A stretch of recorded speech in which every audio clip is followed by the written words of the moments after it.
Wow nice bike. Thank you. మీకు ఎవరైనా girl friend ఉన్నారా? నాకెవ్వరు గర్ల్ ఫ్రెండ్ లేరు. హాయ్ మీకు ఎవరైనా గర్ల్ ఫ్రెండ్ ఉన్నారా? నాకెవరు గర్ల్ ఫ్రెండ్ లేరు. నాకు పెళ్ళాం ఉంది. హాయ్ మీకు ఎవరైనా గర్ల్ ఫ్రెండ్ ఉన్నారా?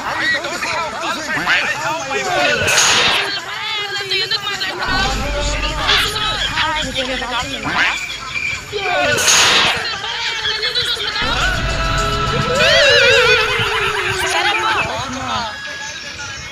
రామ్మా, రోడ్లో వదులుతాను. చెప్తున్నాను తప్పుగా అనుకో. హెల్మెట్ పెట్టుకోవచ్చు కదా. రోజు పెట్టుకుంటానమ్మా. ఈ రోజే కొంచెం మర్చిపోయా. అన్ని రోజులు మనం ఒక క్షణం చాలు జీవితం మారిపోయేదాన్ని. హెల్మెట్ లేకపోతే మా ఆయన నాకు గౌరవం వేయడన్నా. కుటుంబం బాధ్యత మొత్తం నా మీదే పడింది. ఏమే హెల్మెట్ తీసుకో. ఏంటండి ఈ రోజు అడిగి మరి హెల్మెట్ తీసుకెళ్తున్నారు? భయమే. నాకేమన్నా అయితే మీరేమైపోతారో అన్న భయం. అలా అనకండి. ఆ భయంతోనే మీకోసం ఒక హెల్మెట్ డ్రెస్ తీసుకున్నా.